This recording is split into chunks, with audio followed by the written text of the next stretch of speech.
হাই friends, আমাৰ এটা নতুন ভিডিঅ'লৈ আপোনালোকক আকৌ এবাৰ স্বাগতম জনাইছোঁ।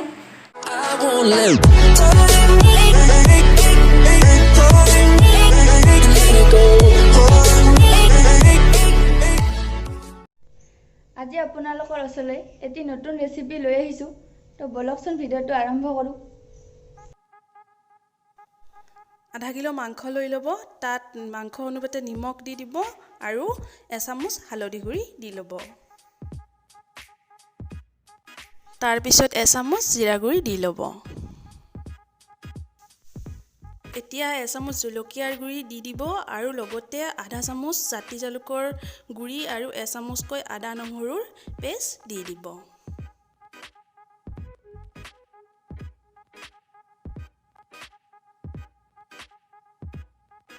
তাৰপিছত 4টা কটা পিঁয়াজ আৰু জোখৰ মিঠাতেল দি দিব।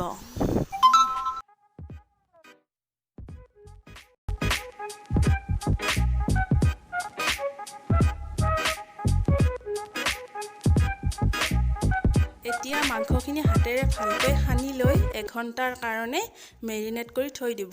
ইচ্ছা কৰিলে আপোনালোকে তাত অকণমান নেমুৰ ৰসো চেপি দিব পাৰে।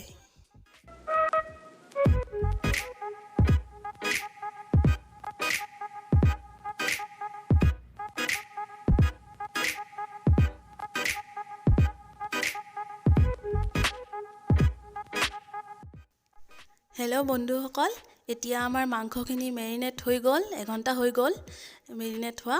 এতিয়া আমি গেছটো জ্বলাই তাত মাংস অনুপাতে তেল অকণমান দি লৈছোঁ। তেলখিনি গৰম হোৱাৰ পিছত আমি 4টা ডাঙৰকৈ কাটি থোৱা আলু ধুনীয়াকৈ ফ্ৰাই কৰি ল'লোঁ।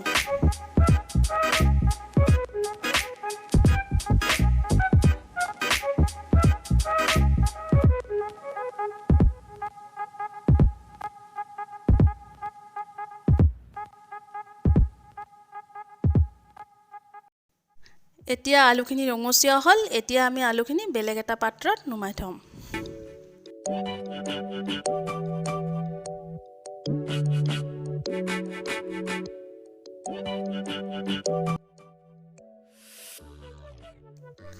তাৰপিছত সেই একেখিনি তেলতে আমি কাটি থোৱা 2খন তেজপাত আৰু লং, ইলাইচি আৰু ডালচেনি আমি তাত দি ল'লোঁ।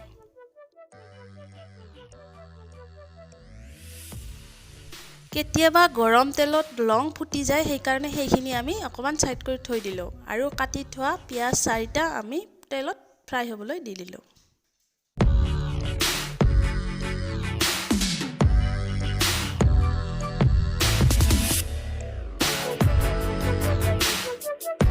এতিয়া ভাজি থকা পিঁয়াজখিনি 2টামান চেনিৰ দানা দি দিম আৰু পিঁয়াজখিনি ভালকৈ ৰঙচুৱা নোহোৱালৈকে আমি ভাজি থাকিম।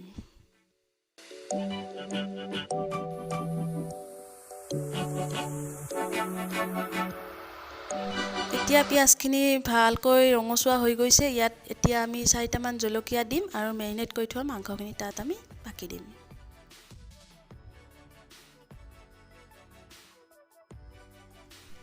এতিয়া জুইটো আমি কম কৰি লাহে লাহে মাংসখিনি আমি ভাজি থাকিম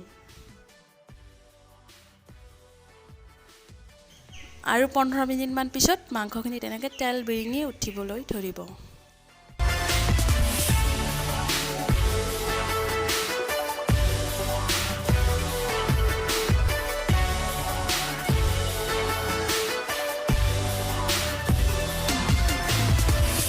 যেতিয়া মাংসখিনি সিজিব ধৰিব, তেতিয়া আমি আগতেই ভাজি থোৱা আলুখিনি তাত দি দিম আৰু লাহে লাহে মাংসখিনি আমি লৰাই থাকিম।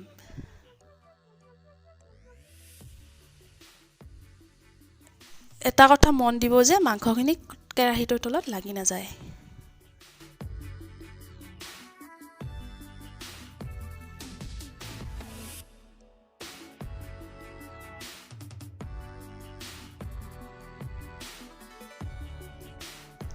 চাওকচোন, এতিয়া মাংসখিনি ধুনীয়াকৈ ৰঙচুৱা হৈ গৈছে। এতিয়া আমি ইয়াত দি দিম এয়া ক'লা কচুৰ ঠাৰি। আপোনালোকে চাগে দেখি ভয় খাই গৈছে ন?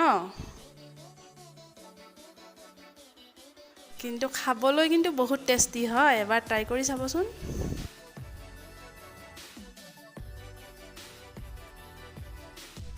এতিয়া জুইখিনি কম কৰি মাংসখিনি আৰু কচুখিনি লাহে লাহে লৰাই থাকিব।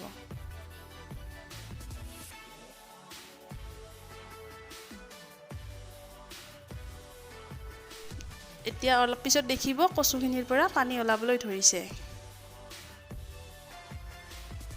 এতিয়া আমি ঢাকনখন আকৌ লগাই থ'ম।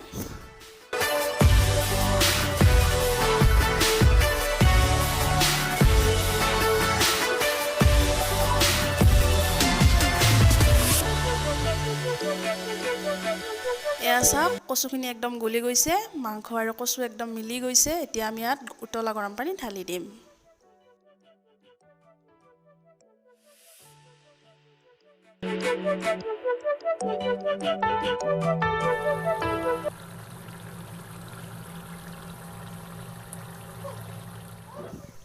এতিয়া 20 মিনিট পিছত আমাৰ মাংস ৰেডি।